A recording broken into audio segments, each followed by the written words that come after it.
चला तर मग मित्रांनो नमस्कार, मी पवन देशपांडे तुमचं आपल्या YouTube चॅनल मध्ये स्वागत करतो।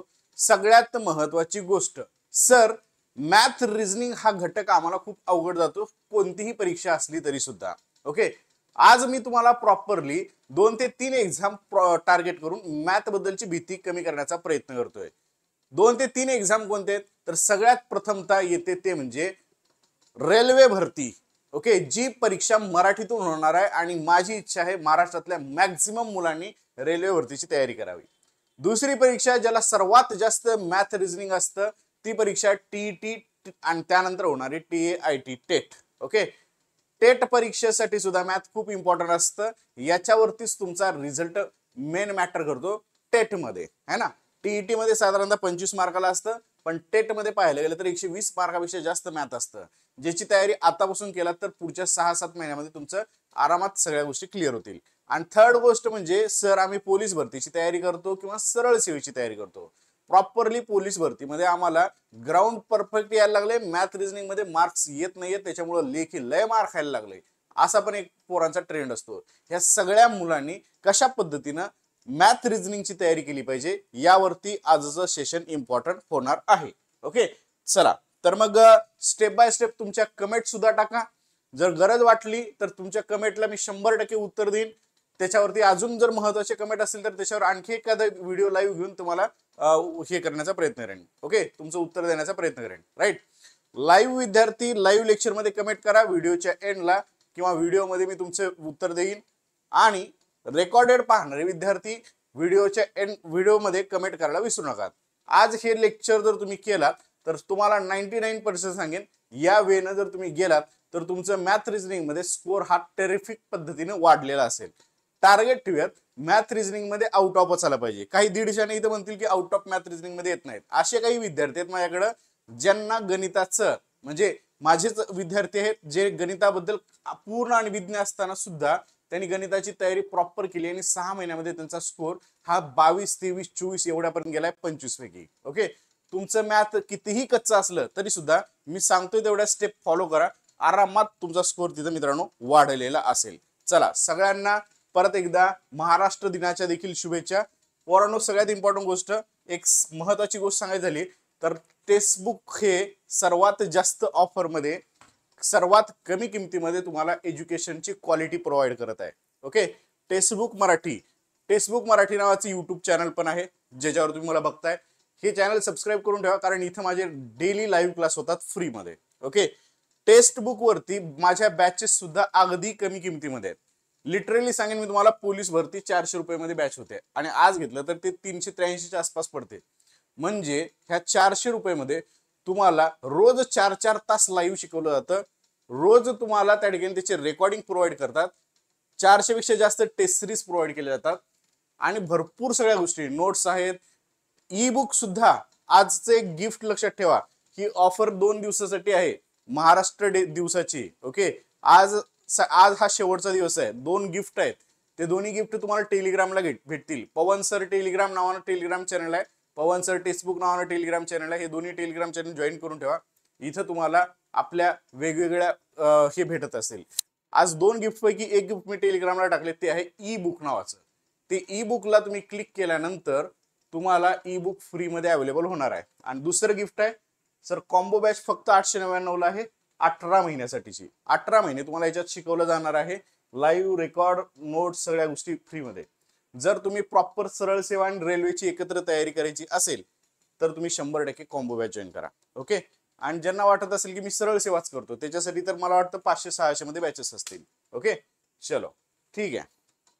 पहिली आणि इम्पॉर्टंट गोष्ट सर, मॅथच्या बाबतीमध्ये आम्हाला सगळ्यात जास्त भीती काय वाटते, मॅथ मधले प्रॉब्लेम कोणते होते। ओके, हे मी जे सांगतोय ना हे स्टेप बाय स्टेप करत चला। ओके, तुम्ही नोट पण करून घेऊ शकता की हे कशा पद्धतीने गेलं पाहिजे। राईट, मॅथ मधला सगळ्यात प्रॉब्लेम पहिला असतो कन्सेप्टच क्लिअर नसते पोरांची।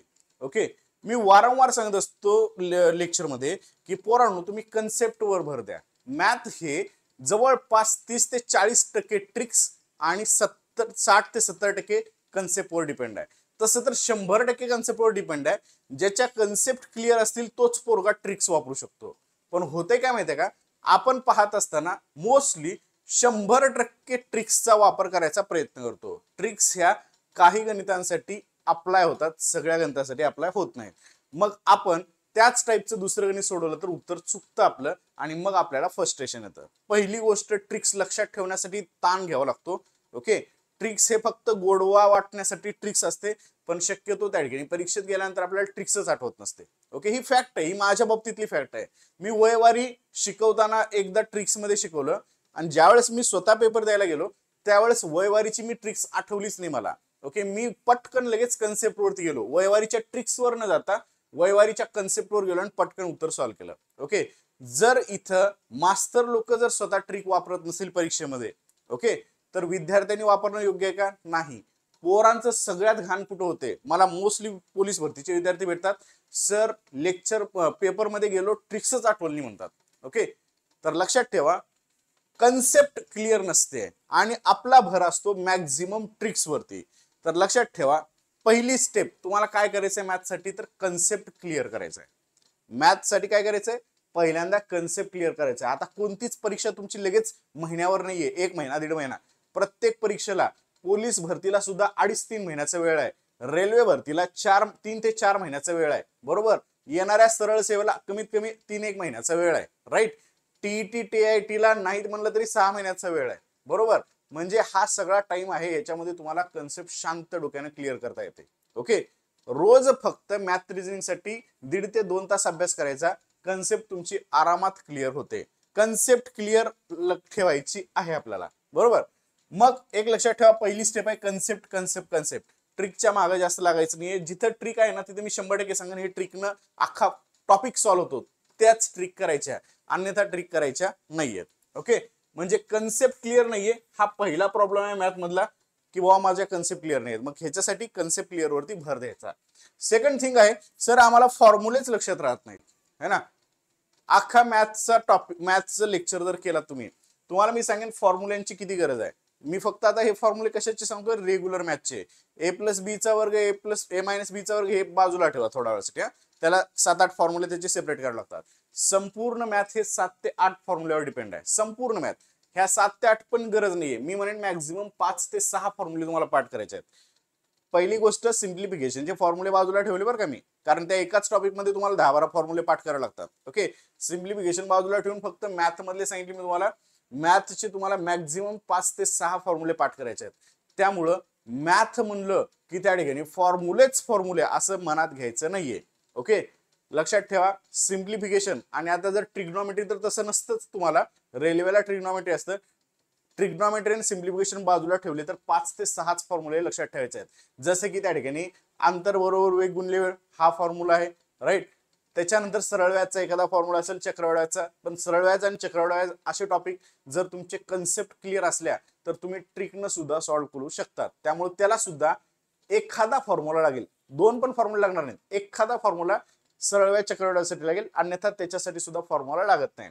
त्यामुळे फॉर्म्युले लक्षात राहत नाहीत या भीतीने मॅथकडे येऊ नका. तुम्हाला अख्ख्या याच्यामध्येच टॉपिक मध्ये किती करायचे आहेत, इन बिन 6-7 फॉर्म्युले करायचे आहेत. 5 ते 8 फॉर्म्युले पकडून चला, ह्याच्यावरती फॉर्म्युले तुम्हाला करायचेच नाहीत. जेवढ्या जास्त कन्सेप्ट क्लिअर होतील ना, तेवढी फॉर्म्युल्यांची संख्या काय होत असते, ऑटोमॅटिकली कमी होत असते. त्यामुळं पहिल्या पॉइंट वरती हे राहा की तुम्हाला कन्सेप्ट क्लिअर नाही तर पहिले कन्सेप्ट क्लिअर करा, ऑटोमॅटिकली फॉर्म्युले तुमचे पाठांतराचे कमी होतील. तर फॉर्म्युले पाठ करणं अवघड नाहीये, प्रत्येक गणिताच्या वेळेस फॉर्म्युला लिहित राहायचं, शिकवत असताना तो फॉर्म्युला लाईफ टाइम साठी आपल्याला लक्षात राहत असतो. ओके, तर फॉर्म्युला अजिबात ठेवायचं नाहीये. तिसरी गोष्ट जी आहे ना, त्याची मला स्वतःलाच भीती वाटते. भीती वाटते म्हणण्यापेक्षा मला लय कंटाळा येतो. आकडेमोड आली की कंटाळा मला जास्त येतो. भीती वाटत नाही मला, ऍक्च्युली आकडेमोडीचे कंटाळा जास्त येतो, है ना. मग आकडेमोडीची गणित किती असतात, 25 जर प्रश्न तुम्हाला विचारले तर 25 प्रश्नापैकी 3 ते 4 गणित मॅक्झिमम आकडेवारीचे असतात. मॅक्झिमम म्हणतो बरं का मी तुम्हाला, बाकीचे 20-22 गणित तुम्हाला आकडेमोडीची जास्त गरज नसते. मग 3 ते 4 गणितासाठी आकडेमोड करण्याची तयारी तुम्हाला ठेवायचं आहे. हे कधी कुठं रेल्वेच्या बाबतीमध्ये, तसं पोलीस भरती आणि सरळ सेवेला तर 1-2 गणिताला जास्त आकडेमोड असते, बाकीच्या गणिताला जास्त आकडेमोड नसते. त्यामुळे आकडेमोडीची जी भीती वाटते त्याच्यावर लक्षात ठेवा सोल्युशन, की आकडेमोड आपल्याला मॅक्झिमम किती, 2 ते 3 गणितासाठी करायचे, जास्त करायची नाहीये. ओके, पण काही ठिकाणी आकडेमोड तुम्हाला करावीच लागते, तर त्या आकडेमोडची सुद्धा तयारी ठेवायची आहे. का तयारी ठेवायची आहे, कारण नंतर भविष्यामध्ये तुम्हाला पगार मोजता आला पाहिजे जास्त, है ना. ज्या डिपार्टमेंटची तयारी करताय त्या डिपार्टमेंटचा पगार पण मोजता आला पाहिजे, बरोबर. त्याच्यासाठी आकडेमोडीची आपल्याला तयारी ठेवायची आहे. हा एक पॉईंट सगळ्यांनी लक्षात ठेवा. ओके, चला आता सर मॅथ मधले आम्हाला 3 प्रॉब्लेम कळले. कन्सेप्ट क्लिअर नाहीये, मी स्वतः तुमची कन्सेप्ट क्लिअर करून घेईन. फॉर्म्युले पाठ होत नाहीयेत, मॅक्झिमम 5 ते 6 फॉर्म्युले पाठ करायचे आहेत, त्याच्यावरती फॉर्म्युला पाठ नाही करायचा. कन्सेप्ट जो पक्का करेल ना त्याला फॉर्म्युल्याची गरजच नाहीये. अख्खा प्रॉफिट लॉस मी तुम्हाला विदाउट सिंगल फॉर्म्युला शिकवतो, विदाउट सिंगल फॉर्म्युला. शेकडेवारी ज्याला आली कन्सेप्ट त्यानं प्रॉफिट लॉस एकही फॉर्म्युला न वापरता सोडू शकतो. ओके, रेल्वे सारखा टॉपिक फक्त अंतर बरोबर वेग गुणले वेळ ह्या 3 शब्दावरती खेळ चालतो सगळा. ओके, म्हणजे याचा अर्थ फॉर्म्युला जास्त लक्षात राहत नाही तर त्याचं टेन्शन घ्यायचं नाहीये. तुम्हाला मिनिमम फॉर्म्युल्यामध्ये मी गणित शिकवणार आहे. आकडेमोडीची भीती वाटते तर आकडेमोड सुद्धा तुमची एकदम इझिली होते. ओके, हे सगळ्या गोष्टी कुठे शिकवणार आहे मी? बॅचेस मध्ये, युट्यूबला शिकवणार आहे. माझ्या एका बॅचची नाही सांगत ही फीस जी आहे ना 899 हे सगळ्या विषयाची फीस आहे बरं का. म्हणजे मॅथ रिझनिंग जीएस, त्याच्यानंतर त्या ठिकाणी इंग्रजी, त्यानंतर तुमचं आणखीन मराठी व्याकरण, ह्या सगळ्या विषयाची ही एवढी फीस आहे. तुम्हाला वाटेल की सर एकट्याची फीस आहे का? नाही. म्हणजे मॅथची फीस किती आली? मिनिमम 200-250 रुपये फीस आली. त्याचबरोबर मी तुम्हाला टेस्ट सिरीज वगैरे सगळ्या गोष्टी याच्यातच देणार आहे. सो फीस कमी आहे. जॉईन करत असाल कॉर्नरवरच्या नंबरवरती कॉल करायचा. हा सेपरेट माझा नंबर आहे, वेगळा नंबर आहे. ओके, कोपऱ्यामध्ये जो नंबर दिसतो त्याच्यावरती कॉल करायचं. सांगायचं स्पष्ट, सरांना मला फक्त पवन 15 ही बॅच जॉईन करायची आहे, तर याच लिंकचा कोड पाठवा. नसेल पाठवलं तर सरळ मला मेसेज करा किंवा या डिस्क्रिप्शन मधल्या टेलिग्राम डिस्क्रिप्शन मध्ये जा किंवा पेड करताना हा कोड वापरा. कारण काय माहिती का, तुमची आणि माझी अटॅचमेंट या कोडवरून राहत असते. ओके, तुमचं रजिस्ट्रेशन डायरेक्ट माझ्यावरती येत असतं. त्यामुळे कृपया कोड 100% वापरा. ओके, कोड वापरले की एवढं डिस्काउंट भेटतं आणि हे पण भेटतं आणि प्लस तुम्ही माझ्या लिस्टमध्ये सामील होता. चला आता सर मॅथची भीती संपवायची आहे. मॅथची भीती संपवण्यासाठी काय करायचं? व्यवस्थित लक्ष देऊ नका, हे मी लय जबाबदारीने सांगत आहे, प्रॅक्टिकल आहे ही गोष्ट. मॅथची भीती संपवण्यासाठी काय करायचं? आपल्या कन्सेप्ट लिमिटेड ठेवायच्या. कन्सेप्ट लिमिटेड म्हणजे काय सर? ओके, कन्सेप्ट लिमिटेड म्हणजे काय सर? आता बघा, आपल्या इथं मी मॅथ शिकवतोय, हर्षद सर मॅथ शिकवतात, बरोबर. आपल्या युट्यूबला 100 बडकर 1 मॅथचे शिक्षक आहेत. ओके, प्रत्येक शिक्षकच भारी असतो रे, कारण प्रत्येक शिक्षकाच्या डोक्यामध्ये एकच असतं की तुमचं सिलेक्शन झालं पाहिजे, है ना. त्याच्यामुळं प्रत्येक शिक्षक युट्यूबवरचा असेल किंवा कोणत्याही क्लासचा असेल, प्रत्येक शिक्षक जे उड्या मारून शिकवतात ना, त्या उड्या मारण्याच्या मागचा उद्देश एकच असतो की तुमच्या अंगावर गुलाल उधळला पाहिजे, तुमचं सिलेक्शन झालं पाहिजे. ह्याच उद्देशाने सगळे शिक्षक शिकवतात. ओके, असा जगातला एकही शिक्षक नसेल की ह्या उद्देशाशिवाय शिकवत असेल, है ना. स्पर्धा परीक्षेतला प्रत्येक शिक्षक हा एकाच गोष्टीसाठी शिकवतो, तो म्हणजे पोरांचा रिझल्ट आला पाहिजे आणि ह्याचा रिव्हर्स मध्ये माझा क्लास पण मोठा होईलच ऑटोमॅटिकली, है ना. म्हणजे तुमच्या सिलेक्शनसाठी शिकवतो. लिमिटेड कन्सेप्ट ठेवा. मी का सांगितलं? आता तुम्ही माझं मॅथचं लेक्चर बघितलात, हर्षद सरचं मॅथचं लेक्चर बघितलात, ओके, 2 शिक्षकाचं लेक्चर बघितलात, तर काही ना काही माझ्या मॅथ शिकवण्यामध्ये आणि हर्षद सरच्या मॅथ शिकवण्यामध्ये थोडाफार फरक असणार आहे. थोडाफार कन्सेप्ट त्याच्या वेगळ्या असणार, त्यांच्या वेगळ्या असणार, थोड्याफार कन्सेप्ट माझ्या वेगळ्या असणार, बरोबर. तर लक्षात ठेवायचं, मॅथ साठी शिक्षक, रिझनिंग साठी शिक्षक बघत असताना जास्तीत जास्त सांगतो मी तुम्हाला, ओके, एकट्याच करा लेक्चर असं म्हणणार नाही मी तुम्हाला. ओके, युट्यूबवरच्या कोणत्याही शिक्षकाचं लेक्चर करा, पण शिक्षक तुमचे 2 पेक्षा जास्त राहायला नको. जर तुमचे शिक्षक 3, 4, 5 असे जर वाढले, ओके, तिथं त्यांच्या मागं तुमच्या कन्सेप्ट वाढायला चालू होतात. पवन सरची कन्सेप्ट वेगळी, हर्षद सरची कन्सेप्ट वेगळी, आणखीन एखाद्या शिक्षकाची कन्सेप्ट वेगळी, बरोबर. ह्या कन्सेप्टची वाढ होते, ह्याच्यामध्ये तुमचं लय नुकसान होतं. लक्षात ठेवा, मॅथ रिझनिंग शिकायचं असेल मिनिमम मॅक्झिमम तुमचा एकच शिक्षक असला पाहिजे. ओके, ट्रस्टेबल, की बाबा पवन सरकडे मॅथ शिकतोय ना, म्हणजे माझं मॅथ पूर्णच्या पूर्ण तयार होणार आहे आणि माझा रिझल्ट मॅथ मध्ये येणार आहे. ओके, एवढा एक ट्रस्ट राहिला पाहिजे. आणि जरी तुम्हाला वाटलं की पवन सरचा एखादा टॉपिक माझा कळला नाहीये, तर एखाद्या शिक्षकाचा तुम्ही तो टॉपिक पाहू शकतात, है ना. पण तुम्ही काय करत असतात, मोस्टली मला एका विद्यार्थ्याचा अनुभव आहे, मॅथ साठी 3-3, 4-4 लेक्चर लावता. 3-3, 4-4 लेक्चरचा फायदा तोटा काय होतो? प्रत्येकाच्या कन्सेप्ट वेगळ्या, मग प्रत्येकाच्या कन्सेप्ट वेगळा, प्रत्येकाचा एरिया ऑफ इंटरेस्ट वेगळा. काही टॉपिक्स प्रत्येक जण लय खास पद्धतीने शिकवतो, त्या टॉपिकच्या सगळ्या कन्सेप्ट आपल्या बिघडून जातात. त्यामुळे लक्षात ठेवायच्या, कन्सेप्ट मिनिमम ठेवायच्या. मास्टरचं कळलं नाही ना एखादा टॉपिक, मास्टरला 10 वेळेस सांगायचं, मास्टर मला हे टॉपिक नाही कळलं, मला परत शिकवा, त्याच्याकडून शिकून घ्या. कन्सेप्ट लिमिटेड राहतात.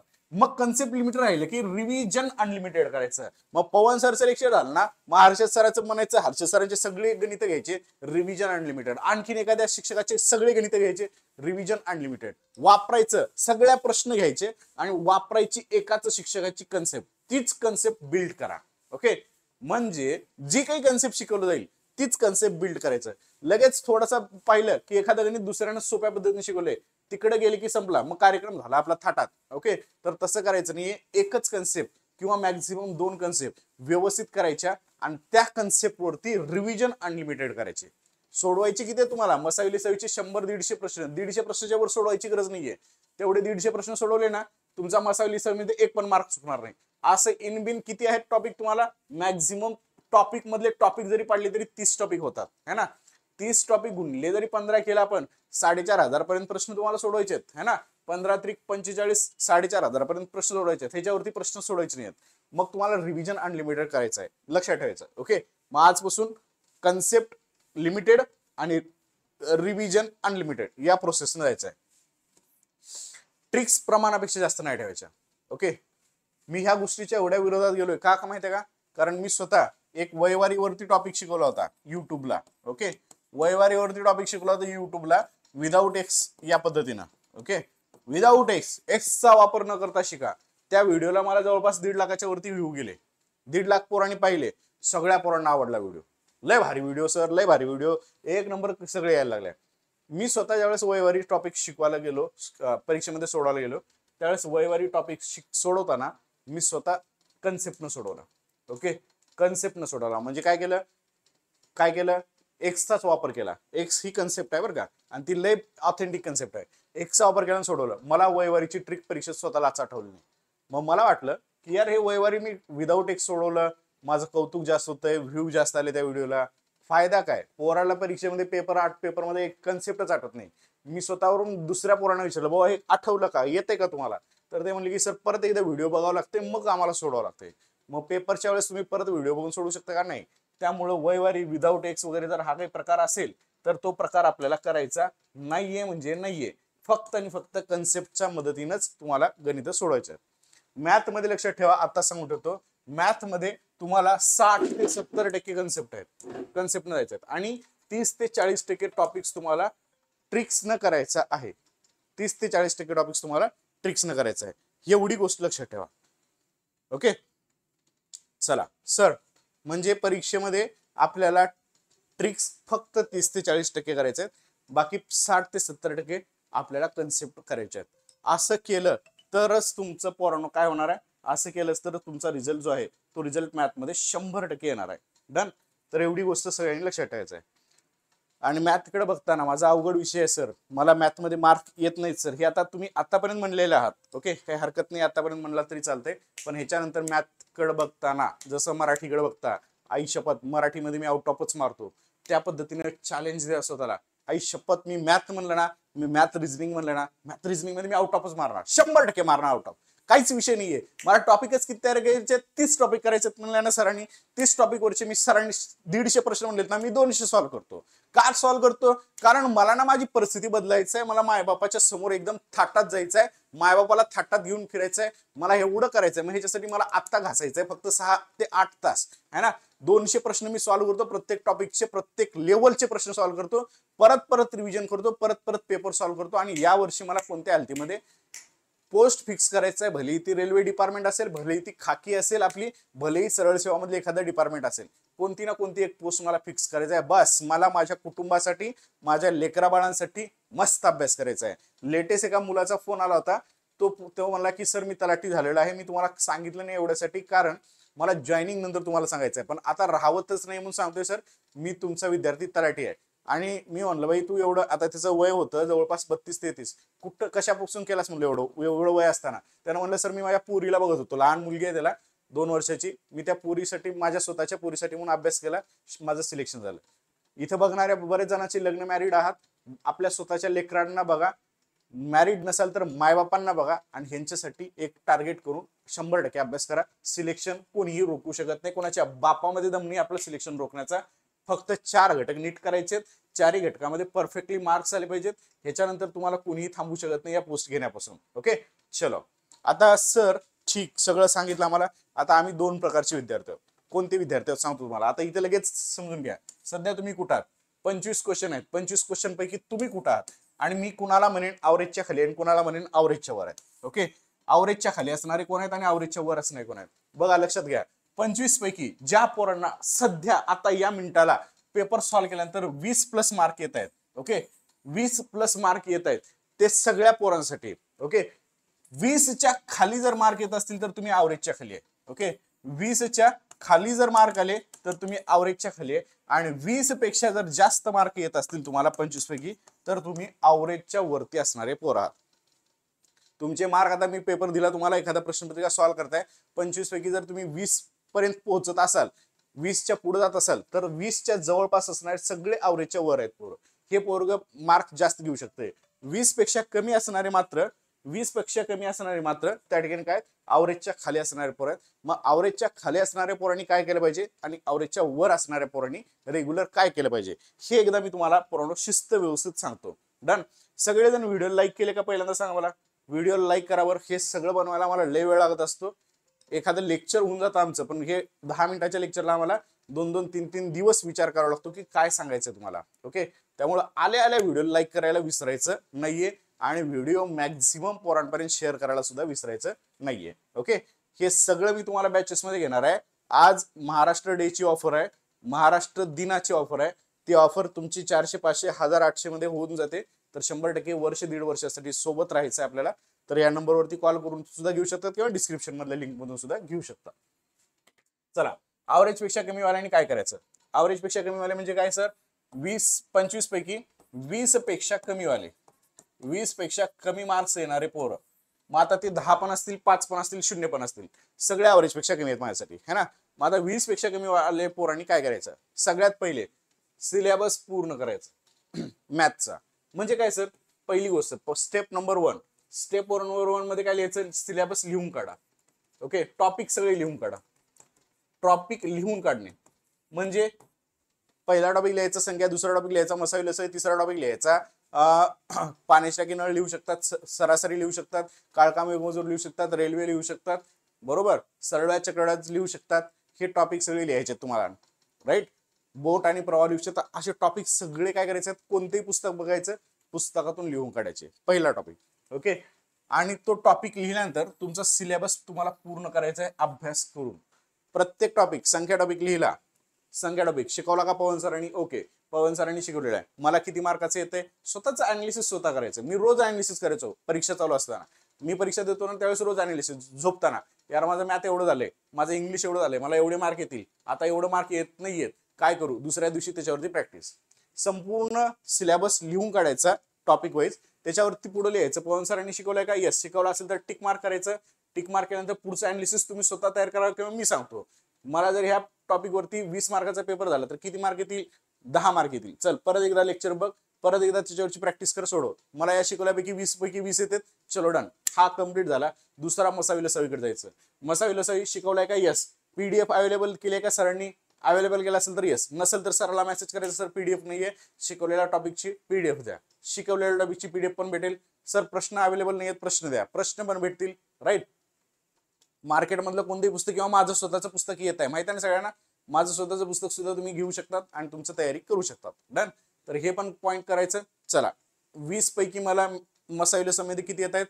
सर 15 येत आहेत. नाही, शक्यच नाही एवढं कमी येणं. मग परत टॉपिक रिवाइज करायचा. रिवाइज केलं मी, 20 पैकी 20 पर्यंत गेलो तरच सॅटिस्फॅक्शन, मगच आपण पुढचा स्टेप फॉलो करायची. म्हणजे पहिल्यांदा आपल्याला सिलेबस सगळा पूर्ण करायचा आहे. टोटल सिलेबस मी सांगतोय त्या पद्धतीने पूर्ण करायचा आहे. डन. त्याच्यानंतर तुम्हाला चॅप्टर वाईज वर्कशीट मी प्रोव्हाइड करण्याचा प्रयत्न करणार आहे. टेलिग्रामला आपण प्रोव्हाइड करेन किंवा बॅचेस मध्ये प्रोव्हाइड करेन. Chapter wise worksheet. ओके, ही वर्कशीट तुम्हाला ऍपमध्ये अवेलेबल होईल. मला जास्त शेअर करता येणार नाही, ऍपमध्ये अवेलेबल होईल. तर चॅप्टर वाईज वर्कशीट जसं मी आता सांगितलं ना, ह्याच टॉपिक मध्ये हे टॉपिक सांगितलं मी आता. चॅप्टर वाईज वर्कशीट पाठवले सरांनी. 20 क्वेश्चन पाठवले. 20 पैकी माझे किती आले? सोडवायचे. कमी आले तर परत लेक्चर करायचं, परत तो स्ट्रॉंग करायचं. चॅप्टर वाईज वर्कशीट आपल्याला पूर्ण करायचं आहे. ओके, वीकली टेस्ट मी देत असतो नेहमी ऍपवरती, है ना. टेक्स्टबुक ऍपवरती वीकली टेस्ट असते. वीकली टेस्ट सुद्धा सॉल्व्ह करायचे तुम्हाला. डेली आणि विकली रिव्हिजन करत राहायचं, कंटिन्यू डेली विकली रिव्हिजन याचं करत राहायचं. मॅथला एवढं बनवायचं की तुम्हाला मॅथमध्ये तुमचं असं वाटलं पाहिजे की यार हा माझा स्कोरिंग सब्जेक्ट आहे आणि मी याच्यामध्ये आउट ऑफ मार्कच मिळवणार, हे टार्गेट घेऊन आपल्याला चालायचं आहे. चलो आफ्टर इट पोरांनो, पुढचा पॉईंट सांगतो मी तुम्हाला लगेच. पुढचा पॉईंट लगेच सांगतो. काय नेटवर्क गेलं का माझं? नेटवर्क गेलंय का माझं? बंद झालं लेक्चर? नाही ना, चालू आहे ना.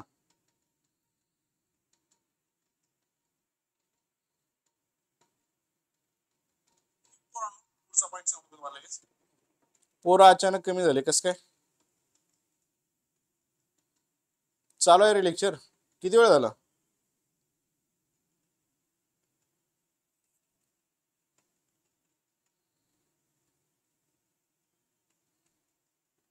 आता क्लिअर आहे ना सगळं?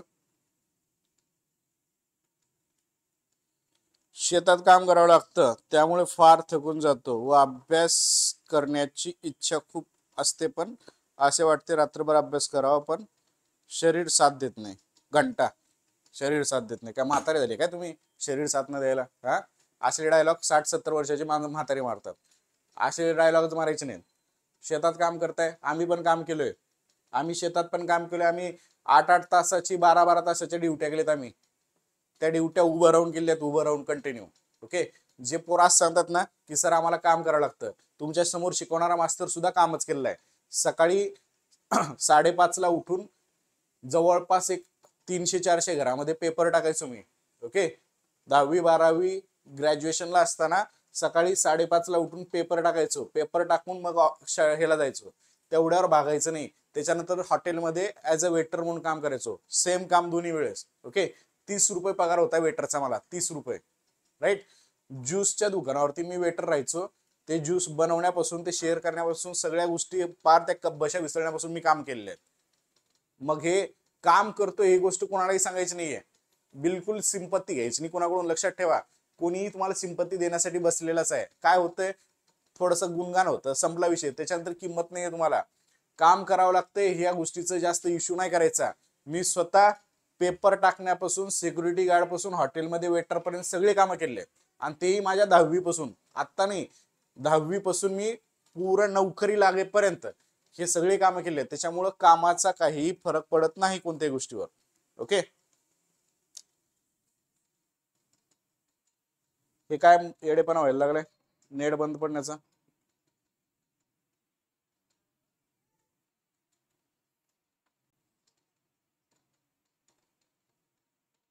एकच मिनिट हा. या व्हिडिओचं रेकॉर्डिंग तुम्हाला क्लिअर असेल कदाचित. हा, लाईव्ह मध्ये थोडासा प्रॉब्लेम येत असेल.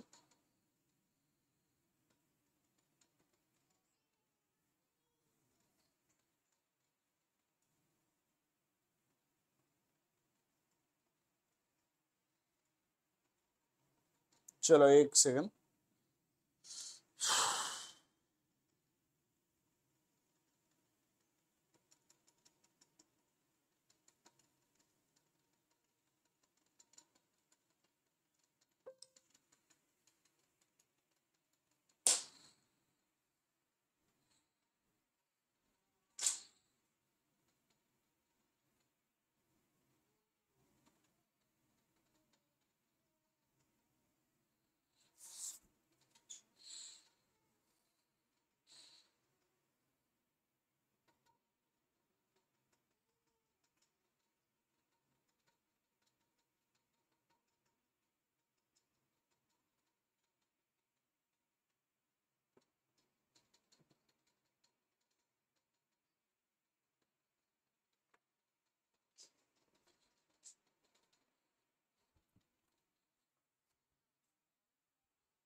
माझं लेक्चर बघा चालू आहे.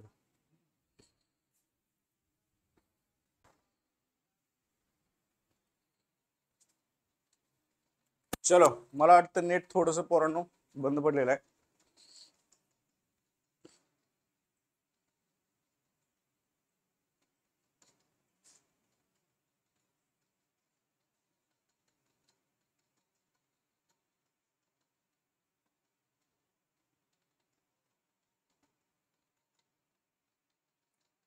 चला, सॉरी फॉर दिस यार, लेक्चर मध्येच बंद पडत आहे. ओके, लाईव्ह मध्ये प्रॉब्लेम आलाय. ठीक आहे, आता क्लिअर आहे का?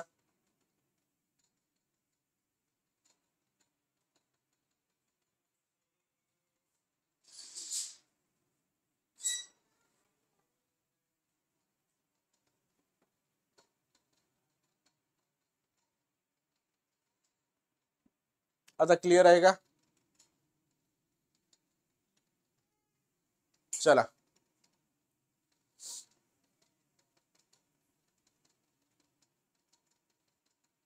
ठीक आहे. कदाचित हे तुम्हाला रेकॉर्ड मध्ये छान दिसेल. ओके, रेकॉर्ड नंतर पाहून घ्या पूर्ण, रेकॉर्ड नंतर पाहून घ्या. नेटचा प्रॉब्लेम झाला, बाकी काही इश्यू नाही आहे. थोडंसं अटकत चालत असेल, रेकॉर्डेड म्हणून पाहू शकतात. ज्यांचा आवृत्ती पेक्षा जास्त आहे. आता मी काय सांगतो, आम्ही स्वतः काम करून शिकलोय, त्याच्यामुळे कुणी विद्यार्थी म्हणू नका की सर आम्ही शेतात काम करतो, याच्यात काम करतो. ओके, मी स्वतः 10वी पासून 12वी पासून पेपर टाकण्याच्या कामापासून हॉटेलमध्ये वेटर असेल किंवा कंपन्यात जाऊन काम करणं असेल किंवा सिक्युरिटी गार्ड असेल, काही काम असेल, जे भेटेल ते केलो. पण त्या गोष्टीचा कधीच इश्यू नाही केला आणि आपापल्या मार्गावरती चलत राहिलो आणि आज काहीतरी पोस्ट काढून आम्ही काम करतोय. तुम्ही सुद्धा काम करावं लागत असेल तर ही एक संधी आहे स्वतःला चांगलं घडवण्याची, असं समजा. दुसऱ्याशी तुलना करू नका आणि स्वतःच्या अभ्यासावर भर द्या. ओके, चलो. ज्यांचा ॲव्हरेज पेक्षा जास्त आहे त्यांनी डेली आणि वीकली रिव्हिजन करत राहा. ओके, जास्त करायची गरज नाहीये, डेली वीकली रिव्हिजन करायचं. खूप चांगला आहे म्हणून शांत बसायचं नाही बरं का, खूप चांगला आहे म्हणून शांत नाही बसायचं. डेली वीकली कंटिन्यू रिव्हिजन करायचं. आठवड्यातून 3 टेस्ट द्यायचं. त्या 3 टेस्ट मी बॅचमध्ये अवेलेबल करून देत आहे, ॲपमध्ये अवेलेबल आहेत, ते करत राहा. आणि वीक घटकावर जास्त सराव करा. एखादा पोरगा असतो ज्याचा सरळ चक्रवाढ चांगला नसतो, त्या घटकावरती जास्तीत जास्त प्रश्न सोडवा, परत सोडवा. आरामात तो पण घटक तुमचा क्लिअर होतो. डन. तर ठीक आहे, अजून जर काही इम्पॉर्टंट असेल तर मी 100% तुम्हाला शेअर करेन. राईट, भेटूयात अशाच महत्त्वाच्या इन्फॉर्मेटिव्ह व्हिडिओ सहित परत नेक्स्ट लेक्चरला. ओके, तोपर्यंत हे मात्र लक्षात ठेवा सगळ्यांनी की हे अतिशय कमी मध्ये बॅचेस अवेलेबल आहेत, तर याचा फायदा करून घ्यायचा तुम्हाला. राईट, तर थँक्यू, टेक केअर, बाय. व्हिडिओला जास्तीत जास्त लाईक करा आणि मी तुमच्या सोबत आहे, टेन्शन घेऊ नका. ओके, चलो बाय मित्रांनो, बाय बाय बाय.